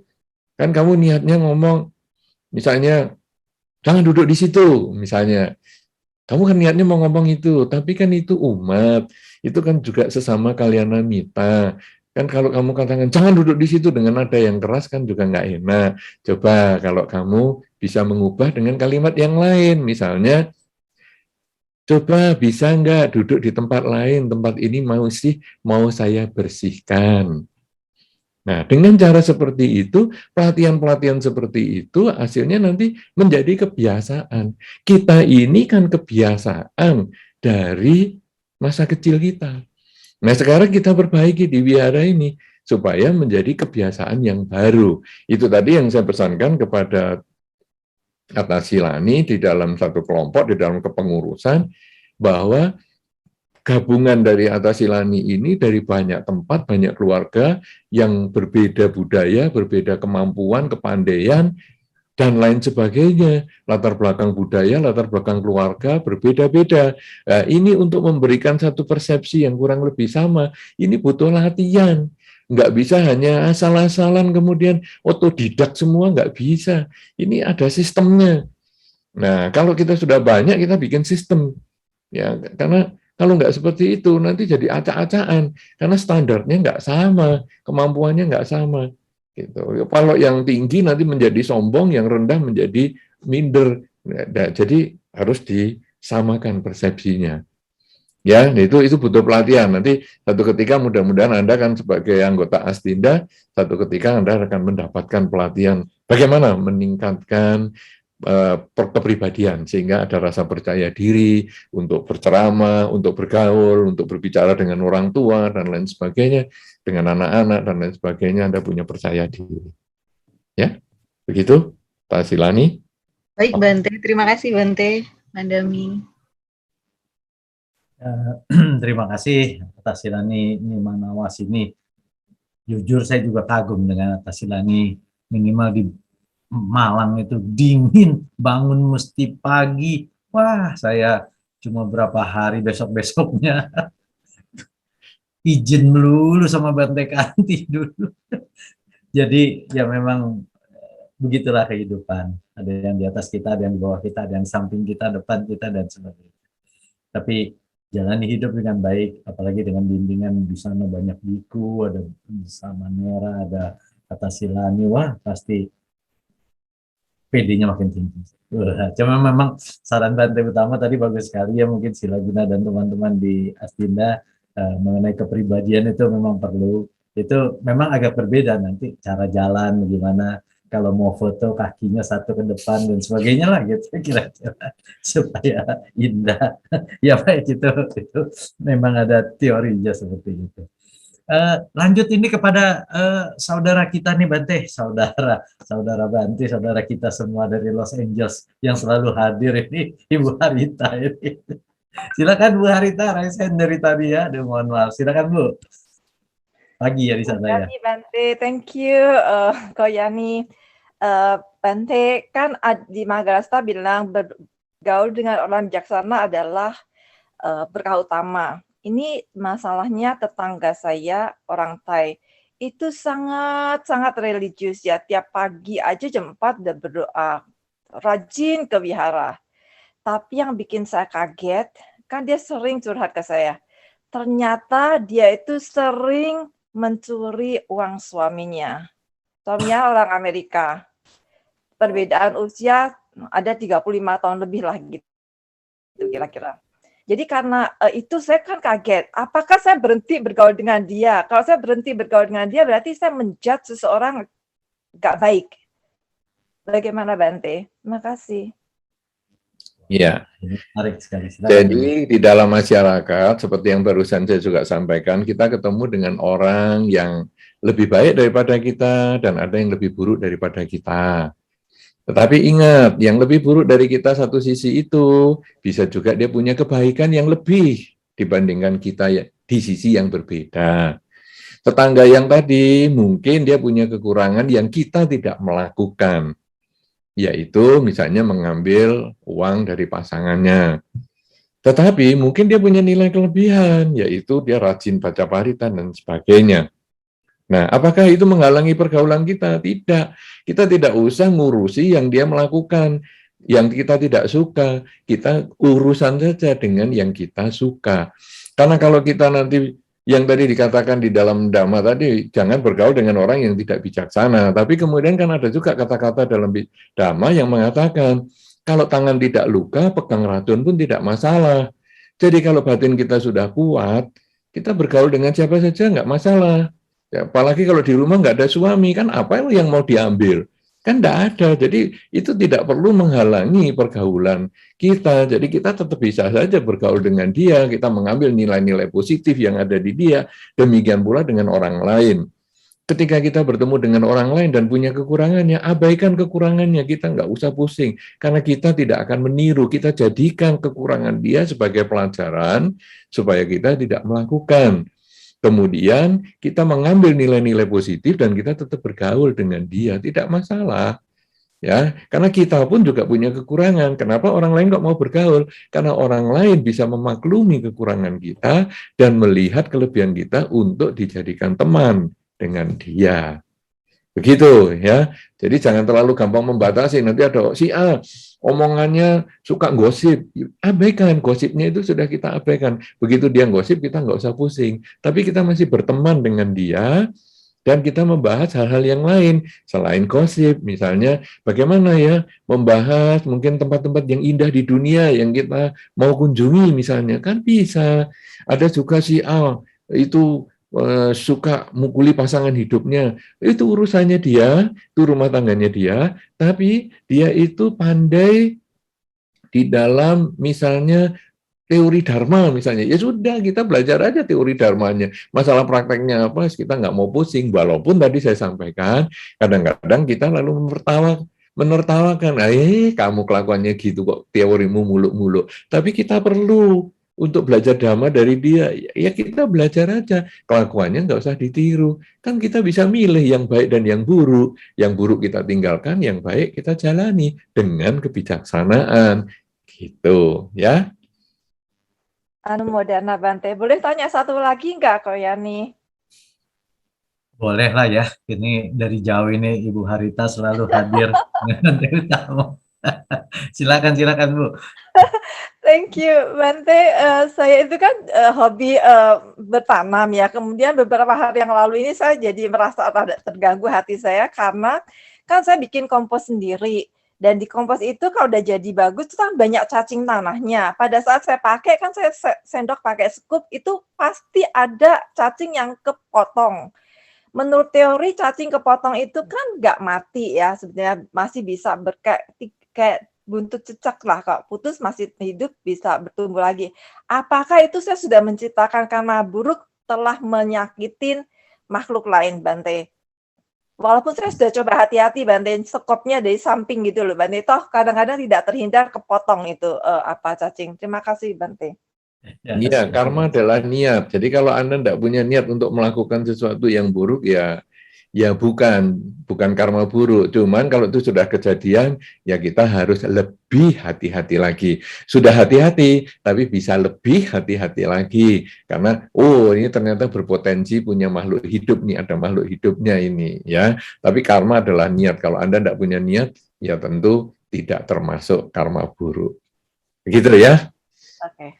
Makasih, Bante. Semoga sehat selalu, Bante. Ya, semoga Ibu juga sehat selalu, walaupun sudah musim dingin ya, dengan maju 1 jam, tapi mudah-mudahan tetap selalu sehat. Terima kasih. Selamat terus, sukses, berjuang terus untuk Dharma.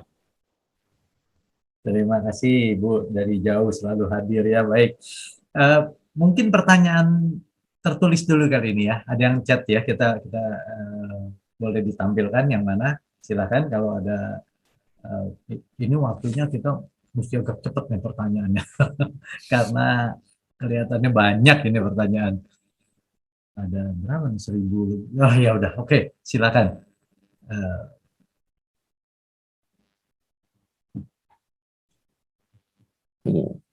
Namanya Asilani Ratana Girani dari Sodong, Tangerang, izin bertanya bagaimana menumbuhkan keyakinan di tengah zaman yang semakin modern dan masyarakat bergelut dengan dunianya sendiri, sehingga keyakinan semakin memudar, padahal beberapa tempat ibadah, khususnya tempat ibadah agama Buddha, semakin banyak, namun semakin sedikit umat yang ada. Wah, ini curhatan ini, Bante. Silakan, Bante. Terima kasih atas pertanyaannya. Sebetulnya masalah pemoralan yang kita bahas itu tidak ada hubungannya dengan zaman ya. Zaman dulu 3.000 tahun yang lalu, zaman sekarang modern, zaman 3.000 tahun yang akan datang yang jauh lebih modern daripada hari ini.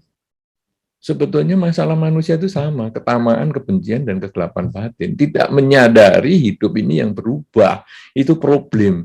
Karena tidak menyadari hidup berubah, maka berpisah dengan yang dicinta menimbulkan ketidakpuasan. Berkumpul dengan yang dibenci juga tidak puas, itu problemnya. Nah, jadi sekarang wihara makin banyak, kok umatnya makin sedikit. Loh, ya ini karena pandemi. Tetapi Anda ingat baik-baik, nanti selesai pandemi pun, kalau kita selalu menggunakan kegiatan ini dalam jaringan seperti sekarang, karena saya merasa kegiatan dalam jaringan ini jauh lebih bermanfaat ya. Seperti tadi misalnya, Ibu Harita dari Los Angeles saja bisa ikut. Coba kalau sekarang saya hadir dalam rangka 2 tahun Wisma Atasilani, saya hadir di lokasi. Kemudian hanya di lokasi itu, hanya berapa orang yang mendengar? Sangat sedikit. Tapi dengan adanya dalam jaringan, kita ini bisa didengar oleh banyak orang, ya sekarang ini sudah sekian ratus orang, kemudian mungkin di YouTube juga ada sekian banyak orang, kemudian di YouTube sendiri nanti akan terdokumentasi. Sehingga yang orang hari ini kebetulan tidak bisa hadir, tidak bisa ikut, karena kebetulan ada acara-acara yang lain, dia bisa membuka di kesempatan yang lain. Ini jauh-jauh lebih bermanfaat. Nah, sekarang, nanti kalaupun sudah masa pandemi, saya inginnya akan ada kegiatan dalam jaringan terus. Sehingga saya juga akan mengisi dalam jaringan terus. Nah, sekarang wihara dibangun untuk apa? Misalnya Wisma Atasilani dibangun untuk apa? Wisma Atasilani dibangun untuk orang-orang yang ada di sekitar di situ. Kemudian di situ juga disediakan layar ataupun monitor, sehingga nanti ada bimbingan dalam jaringan. Nah, orang situ yang belajar. Kalau sekarang Anda hanya mengukur orang yang datang di wihara, Anda nanti hanya jadi tukang sensus. Berapa orang hari ini yang ke wihara? 1, 2, 3, 4, 5. Kok sedikit sekali ya? Padahal kalau kita dalam jaringan, banyak sekali. Nah, ini kalau mungkin hari ini di Wisma Atasilani itu ada kegiatan, mungkin yang hadir ya hanya Atasilani saja. Di Dhammadippa kalau yang ada yang hadir, mungkin ya Atasilani atau dengan beberapa samanera saja. Di tempat lain hanya beberapa biku saja. Di tempat lain dan seterusnya hanya umat-umat sedikit dan seterusnya. Tapi kalau ini dikumpul-kumpul, bahkan Bante Subapanyo dari ujung perbatasan Indonesia pun bisa hadir. Nah, ini dalam jaringan manfaatnya seperti ini. Ini yang saya sampaikan sebelum pandemi ketika tadi Pak Yani menyampaikan di awal pertemuan kita. Jadi kita sekarang menghadapi kemajuan ini sudah nggak berbicara tentang jumlah orang yang ke wihara. Karena sekarang wihara itu sudah dalam jaringan, wihara online semua. Ini nanti makin ke depan, ini wiharanya sudah semakin mudah sekali dihubungi secara online. Nah, kalau sudah begitu, sudah bukan waktunya. Sekarang kalau ada orang kadang mengatakan, Bante, tolong datang, Bante, ke wihara di tempat kita. Maaf, kami sudah bukan waktunya. Itu waktu sebelum ada dalam jaringan. Anda terlambat ngomong itu, sudah 2 tahun terlambat. Nah, karena apa? Karena nanti selesai pandemi pun saya akan melayani hanya dalam jaringan saja. Sehingga tidak ada kunjungan-kunjungan itu. Biarlah kunjungan itu orang lokal. Nah, nanti memang akhirnya kita ini justru akan secara global, bukan lokal-lokal seperti itu. Ya. Nah, jadi saya melihat kemajuan zaman justru membantu membangkitkan keyakinan kita umat Buddha. Karena sekarang kita lalu lihat, walaupun saya di tempat yang jauh, walaupun saya di pelosok dunia, saya masih bisa belajar Dhamma, dan itu membangkitkan semangat. Bahwa ternyata teman-teman saya juga banyak dari berbagai negara, juga banyak.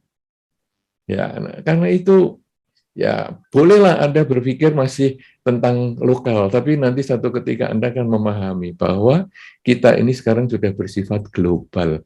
Pembinaan Dharma sudah bersifat global. Nanti tidak lama lagi saya juga akan bergabung dengan kelompok-kelompok umat Buddha yang dari Indonesia, dari luar negeri, dan dari berbagai tempat di dunia akan bergabung juga untuk berceramah bersama.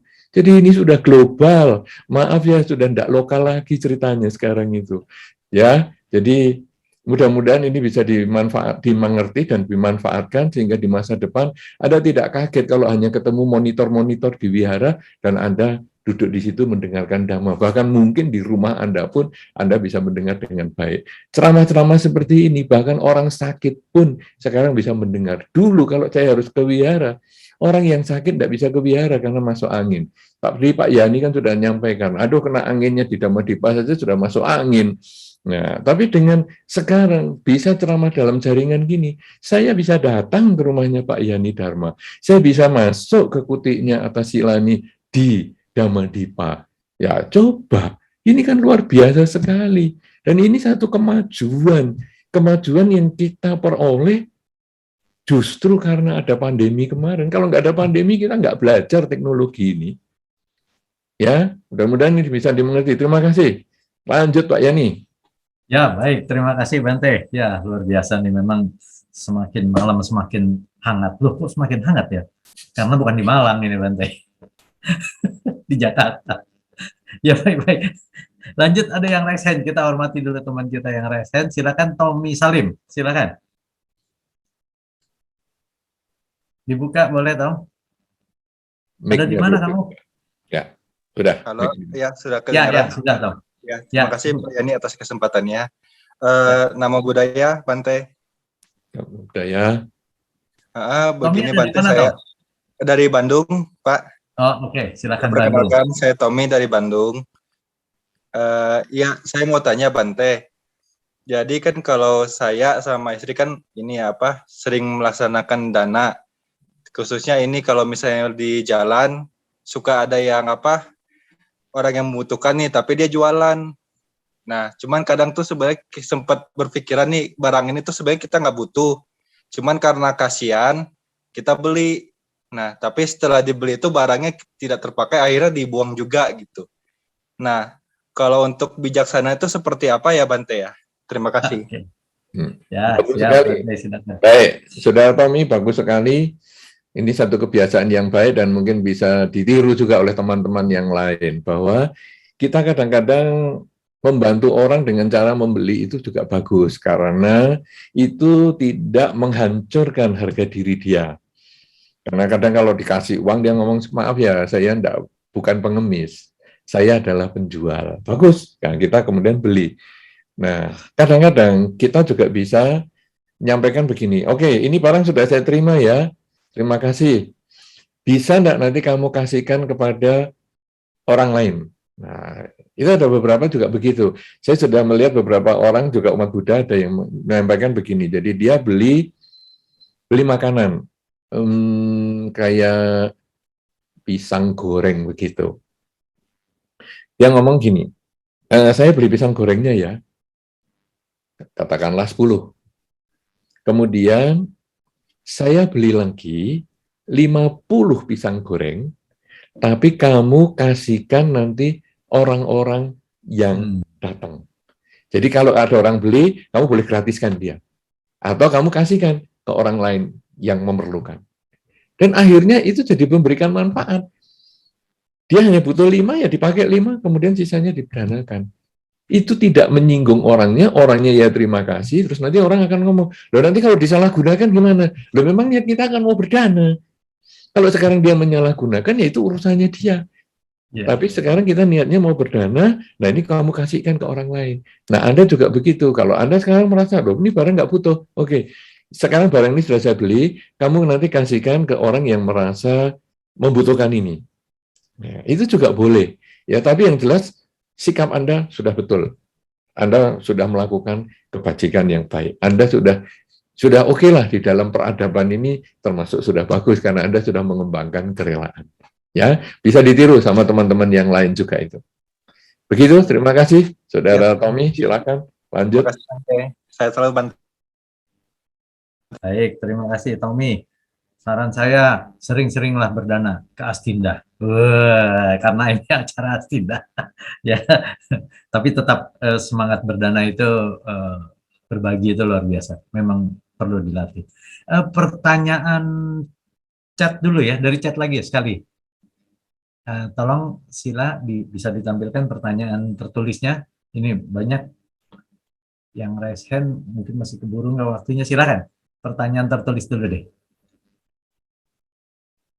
Radit, nah ini siswa SD Dharma Putra kelas 5. Bante, bagaimana kita menumbuhkan kesadaran untuk rela pergi ke wihara? Oh, ini ada yang senada ini Bante. Malah dia bertanya, ayahnya yang sudah 80 tahun nggak mau datang ke wihara, hanya maunya sembahyang Icapgo gitu kira-kira. Ya, silakan Bante. Iya, bagaimana ya kita supaya rela ke wihara? Nah, sebetulnya ada dari dua sudut ya. Kalau ini kan pertanyaan dari umat menuju ke wihara, kok saya rasanya males ya. Kenapa ini? Karena kadang-kadang penyelenggara wihara itu kurang memberikan kebahagiaan untuk yang datang. Ini yang tadi berbicara kita tentang manajemen wihara. Jadi ada cueknya. Umat Buddha ini dalam beberapa hal, saya tidak merasa seluruhnya, tapi ada sebagian, kalau pas mau cari dana itu ramah. Tapi kalau pas sudah tidak butuh dana, itu agak kurang ramah. Nah, jadi kadang-kadang orang ketika datang ke wihara harusnya tetap ramah. Diramahin maksud saya oleh orang-orang yang ada di wihara, tapi kadang-kadang cuek, malah situ si orang tuh cerewet sekali tuh kalau ke wihara, abaikan aja. Loh, dia cerewet ya urusannya dia. Ya, tadi kan kita sudah bahas. Tapi masalah dia ke wihara itu menjadi tanggung jawab kita. Bahwa kita harus ya menyantuni dia, kemudian menyambut dia. Kemudian ada mengatakan lagi, sudahlah, itu orang itu nggak pernah berdana. Abaikan saja, percuma kita ngomong-ngomong daripada toh dia juga nggak dana, loh kita kok ngukurnya dari dana, ya tapi itu ya ada. Nah ini kita abaikan, kita berpikir yang objektif. Ada umat datang ke wihara, apakah itu umat ataupun simpatisan Buddhis, dia datang ke wihara, ya kita sambut dengan senyuman, kemudian kita tanya duluan, selamat siang, atau selamat sore, atau selamat malam. Ada yang bisa saya bantu? Nah, bukan, kenapa kamu ke wihara? Ngapain datang ke sini? Nah, apalagi kalau yang sudah lama nggak datang, itu tambah gitu, tumben kamu datang. Sebetulnya itu sangat menyakitkan, katanya coba diterapkan pada dirinya sendiri, itu menyakitkan. Ya, jadi, apa yang bisa saya bantu ya? Nah, dengan ramah, dengan senyum, dan lain sebagainya. Nah, itu membuat orang itu kalau datang merasa feel at home. Merasa di rumah, nyaman. Nah, sehingga nanti anak-anak ataupun siapa pun juga, tadi dia merasa senang ke wihara. Tapi kalau enggak, untuk apa aku ke sana cuma dicuekin sih? Nah, seperti ada bapak yang hanya mau hanya mau sembahyang saja Jicapgo. Enggak apa-apa, dia sudah mau sembahyang Jicapgo boleh. Cuman sangat baik ketika datang tuh terus disambut. Jangan, ini cuma sembahyang cecak, enggak, abaikan aja. Sudah biarin aja, dia nanti ngambil dupa-dupa sendiri, dia mau kemana-mana, terserah sendirian aja. Lu tidak, lu disambut, selamat siang. Ada yang bisa dibantu? Oh ya, saya mau sembahyang. Oh ya, silahkan. Nah, kemudian sudah sembahyang selesai, kemudian ada hal yang bisa saya bantu? Enggak, saya mau pulang aja. Oh, enggak apa-apa. Tapi tiap kali seperti itu. Dan kadang-kadang nanti kalau ada kesempatan diajak ngobrol, makan-makan dulu sini. Ini kebetulan tadi ada yang ulang tahun di wihara, ayo makan-makan bareng. Nah, sambil makan sambil ngobrol. Sehingga dia merasa punya teman. Karena punya teman, dia datangnya tidak Jicapgo lagi. Tidak tanggal 1.15, karena dia merasa punya teman. Nah, sekarang dia tanggal 1.15 selalu datang 20 tahun. Tapi tidak ada satu pun yang dia kenal di wihara itu. Nah, kalau sudah begitu, apa dia terus mau Aku mau ke sini, mau makan, mau ngobrol sama siapa? 20 tahun yang satu pun nggak kenal. Kenapa satu pun nggak kenal? Karena semua orang ngomong, dia itu toh kalau datang cuma sembahyang. Sama kita dicuekin. Dicuekin urusan dia, tapi kan kita boleh tidak cuek dengan dia. Karena kita yang tuan rumah. Nah ini kan yang hal-hal yang seperti ini yang kita harus kembangkan di dalam kegiatan kita di biara itu. Sehingga orang itu datang merasa feel at home. Nah anak ini sebetulnya, atau si penanya ini mewakili banyak orang. Banyak orang. Sejak zaman saya belum kenal agama Buddha sampai hari ini, masih ketemu tokoh-tokoh, masih ketemu oknum-oknum yang di biara itu kurang ramah, tidak mudah tersenyum, tidak mudah menyambut orang dengan baik, sehingga orang agak tidak nyaman ke wihara.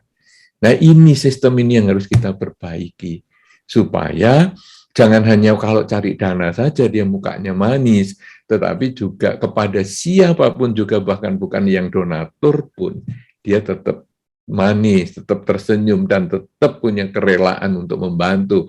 Sehingga hasilnya nanti orang-orang pun rela ke wihara.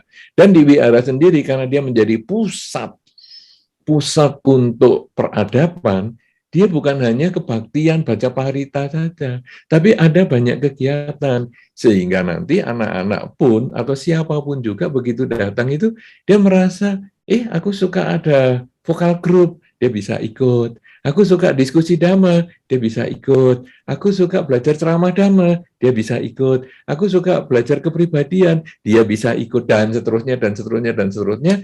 Nah, itulah pusat budaya, itulah pusat peradaban, itulah peradaban yang mulia, karena di biara dia akan mendapatkan banyak hal selain hanya puja bakti saja. Karena kalau biara hanya untuk jadi puja bakti, ya saya puja bakti di rumah juga bisa. Tapi kalau wihara menjadi pusat banyak hal kegiatan, maka dia akan butuh ke wihara dan dia merelakan waktunya untuk ke wihara. Begitu jawabannya. Silakan Pak Yani, pertanyaan selanjutnya. Baik, terima kasih Bante, luar biasa. Satu poin yang ingin saya garis bawahi, bahwa supaya orang merasa nyaman, comfortable ketika datang ke wihara menjadi tanggung jawab kita semua, sehingga orang jadi tertarik untuk datang lagi ke wihara ditemani. Benar sekali yang Bante katakan, bahwa sudah sekian tahun orang dicuekin datang ke wihara, tapi begitu mau ada galang dana, ditanya-tanya, ini selesai udah lagi, waduh. Ya, tapi fenomena itu harus kita sadari dan harus kita perbaiki. Ini mohon maaf Bante, ini pertanyaan banyak sekali nih. Boleh izin Bante, nanti panitia Astinda akan menanyakan Bante secara tertulis ya, yang belum terjawab, dan mohon izin Bante untuk menjawab tertulis. Kemudian nanti akan dijawab di IG Astinda, gitu Bante. Boleh ya Bante ya? Saya kira sih pertanyaan yang belum terjawab yang nggak usah dijawab lah, itu kan nanti kesempatan lain ada. Nanti kalau tanya jawabnya harus dihabiskan kan ya repot juga. Iya, banyak sekali sih Bante. Iya. Mungkin satu kesempatan terakhir nih yang panitia ya, sila ya, teman kita yang sudah raise hand dari tadi, menghormati teman yang mau bertanya secara langsung. Leng Novur Gunawan, wah namanya Leng Novur nih. Silakan Pak, pertanyaannya. Bapak dari mana Pak?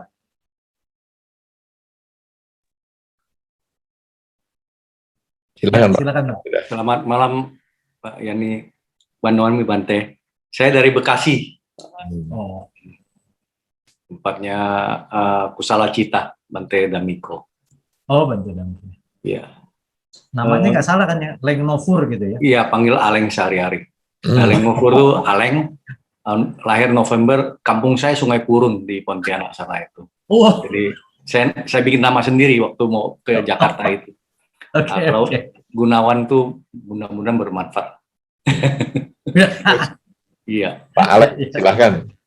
Ya, memang kalau untuk perkembangan sasana Buddha saya kira tidak sulit ya, dengan yang sudah Bante sampaikan dengan secara global. banyak harus dijangkau, itu memang butuh kerja keras dari para itu ya, ya upasika dan umat awam lah, terutama itu yang punya kepedulian. Cuma selama ini kalau kita ke Viara dengar khotbah kan sering ya seperti Jum juga ngajun pertanyaan. Itu mungkin itu biasa. Mungkin saya lebih suka kalau bisa mungkin Bante yang milih orang terus ditanya sejauh mana pemahamannya terhadap paparan yang disampaikan, dia bisa terima gitu. Sehingga jangan orang ditanya dia nggak ngerti dari A sampai Z, dia hanya duduk tapi nggak ngerti apa yang disampaikan oleh Bante itu. Itu mungkin lebih proaktif lah mungkin. Gitu. Soalnya saya rasa di Viara saya sering ketemu teman, kalau tanya dia nggak mau, tapi begitu keluar banyak masalah dia malah nanya kita. Saya bilang kenapa nggak tanya Bante tadi, malah nanya saya kan nggak punya kemampuan gitu. Itu mungkin kira-kira mohon petunjuk arahan dari Bante. Terima kasih Namo Buddhaya. Namo Buddhaya, baik, terima kasih Pak Aleng. Ya, silakan Bante. Oh, ini Pak Aleng jadi usul ini ya. Usul kalau denger ceramah dikasih kuis. Siapa yang ngerti? Kalau ngerti ada giveaway-nya, ada hadiah. Berhadiah payung cantik, berhadiah buku parita. Ya itu bagus juga. Ya, tidak masalah, bisa. Cuman nanti kadang-kadang Zoom-nya terus pada melungker semua, nggak berani ikut Zoom, karena nanti begitu ikut Zoom, ya buka kamera semua, ya mau pertanyaan adalah si A. Wah, jadi takut nanti. Itu sih ide bagus. Tapi kalau tadi sepertinya dari penjelasannya Pak Aleng malah menyampaikan, kenapa kalau tadi di dalam kok nggak tanya Bantenya saja, berarti ini ada masalah lain yang bukan ceramahnya. Nah, kalau bukan ceramahnya, berarti itu ngajak diskusi dhamma. Jadi, tanya jawab dhamma itu nanti ada kesempatan lain. Seperti tadi, bagiannya adalah ada ceramah panjang, kemudian tanya jawab sepanjang ceramahnya. Ini yang tadi, ya. Nah, jadi, satu ketika, ini kan, kalau tadi kan juga itu pengalaman-pengalaman orang. Ya, misalnya, Pak Aleng sendiri kan juga punya pengalaman, aduh, ini saya sebetulnya kan kalau ada orang mau tanya kan tanya ke Bantenya saja. Nah ini berarti kan forum tanya jawab. Seperti tadi juga ada yang tanya, saya kalau di Viara apa otomatis bisa menjadi orang yang beradab atau punya peradaban mulia. Nah kan itu kan pertanyaan yang bagus, pertanyaan yang dari orang lain. Bukan harus selalu saya yang bertanya. Itu nanti forumnya namanya forum tanya jawab seperti sekarang. Jadi itu sudah ada Pak Aleng. Nah, cuman masalahnya mungkin ini kurang panjang sehingga pertanyaannya banyak yang tidak terjawab. Nah, kenapa saya tidak mau menjawab pertanyaan yang sudah tertanggungkan? Karena sering juga saya ada pertemuan-pertemuan begini dan ada sering sudah pertanyaan-pertanyaan yang tidak terjawab. Nah, kalau saya harus menjawab itu kan lama-lama ya puyeng juga saya kalau suruh jawab semua itu. Nah, jadi satu acara kalau pertanyaannya nggak terjawab, nggak masalah. Nanti di lain kesempatan kan bisa ditanyakan di acara yang berbeda juga. Kalau pas karma baiknya berbuah, kan bisa terjawab. Kalau karma baiknya saya masih belum berbuah untuk menjawab pertanyaan Anda, enggak apa-apa, nanti di kesempatan lain, siapa tahu saya lebih punya karma baik untuk menjawab pertanyaan Anda, kan begitu. Jadi, ya kita maklumilah setiap acara, ya kita selesaikan tanya jawabnya, ya sudah sampai situ. Yang belum terjawab, enggak apa-apa, karena saya belum punya karma baik untuk menjawab pertanyaan Anda. Begitu Pak Aleng, mudah-mudahan bisa dimengerti, forum Anda yang diharapkan adalah forum tanya jawab. Dan itu tidak masalah. Ada satu masa dulu saya dengan Pak Adi W. Gunawan, dengan Pak Ponijan, selama 4 jam tanya jawab terus, itu juga ada. Ya, dari jam 1 siang sampai jam 5 sore, waduh, kepala juga sampai berbusa-busa, berasap dan berbusa itu. Ya, tapi ya itulah serunya. Jadi itu ada sendiri. Tapi karena ini panitia meminta saya, ada ceramahnya 60 menit, ada diskusinya 60 menit, ya saya ikuti sesuai dengan yang diharapkan. Begitu Pak Aleng, mudah-mudahan bermanfaat. Terima kasih. Terima kasih Namo Buddhaya Bante dan Pak Yani. Ya, baik, terima kasih Pak Aleng. Tapi ngomong-ngomong saran tadi Pak Aleng itu bagus juga itu Bante yang tadi Bante perjelas lagi tentang seperti kuis gitu. Bantenya ceramah, umatnya nanti diberi pertanyaan yang bisa dikasih hadiah gitu. Dan itu betul-betul dilaksanakan di Wihara Jakarta Dhamma Cakra Jaya, khususnya untuk acara manula Bante. Jadi biasanya tuh manula ngantuk gitu ya, maaf orang tua suka ngantuk dengerin ceramah. Tapi begitu kita adakan seperti itu, semangat orang pada sampai nyatetnya. Sampai begitu selesai ditanyakan, panitianya, dayakannya nanya, siapa yang bisa? Wah banyak berebutan. Sampai akhirnya sekarang udah, ya boleh juga untuk menyemangati, sekarang ya udah tidak pakai begitu lagi. Jadi diberikan hadiah, ya betul, payung, atau kipas angin, atau apalah gitu, tanda mata. Ya bagus juga, bisa juga dijadikan sarana untuk mengumpulkan umat banyak gitu. Baik, terima kasih Bante Utamo, luar biasa jawaban pertanyaan semua yang apa disampaikan.